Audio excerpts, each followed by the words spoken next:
परिवर्तन नहीं हो पाता। और इसलिए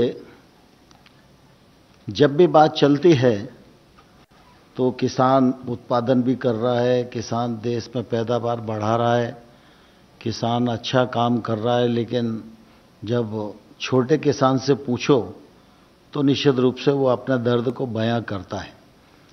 हमारे देश का जो कुल किसानी का क्षेत्रफल है और किसानों की संख्या अनुमानित 14 करोड़ के आसपास है, इसमें 85% किसान छोटा और मझोला है।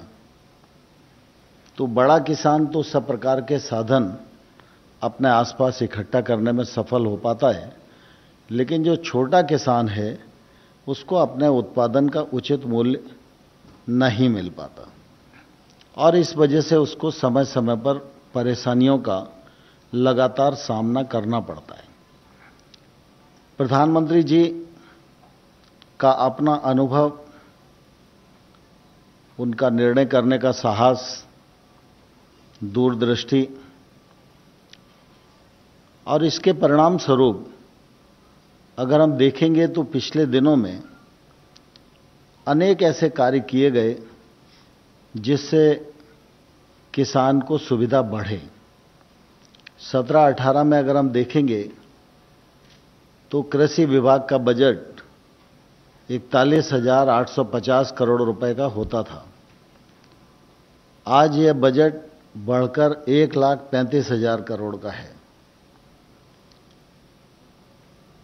इतिहास इस बात का साक्षी है कि पीएम किसान सम्मान निधि योजना के माध्यम से एक मुश्त 75,000 करोड़ रुपए का बजटीय प्रावधान करके अभी तक 9 करोड़ 54 लाख किसानों को लगभग 71,000 करोड़ रुपया उनकी जेब में डालने का काम हुआ, तो नरेंद्र मोदी जी के नेतृत्व में ही हुआ। यह इतना बड़ा सरकार का निवेश एक मुश्त आज तक कृषि के इतिहास में कभी नहीं हुआ। प्रधानमंत्री फसल बीमा योजना को परिमार्जित किया गया। गत 2 वर्षों में 13,000 करोड़ किसानों का प्रीमियम जमा हुआ, लेकिन उनके नुकसान की जो भरपाई है वो 64,000 करोड़ रुपया बीमा कंपनियों के माध्यम से की गई। जैविक खेती को बढ़ावा देने का सवाल हो या खेती को टेक्नोलॉजी से जोड़ने का सवाल हो, सूक्ष्म सिंचाई का सवाल हो, इन सब के लिए लगातार योजनाएं बनाई गई, उसमें फंडिंग बढ़ाई गई। टेक्नोलॉजी की जो मदद दी जानी चाहिए उसको देने का प्रयास किया जा रहा है और इन सब का लक्ष्य है कि 2022 तक किसान की आमदनी दोगुनी होना चाहिए, किसान को सामाजिक सुरक्षा मिले। इसके लिए किसान मानधन योजना लागू की गई।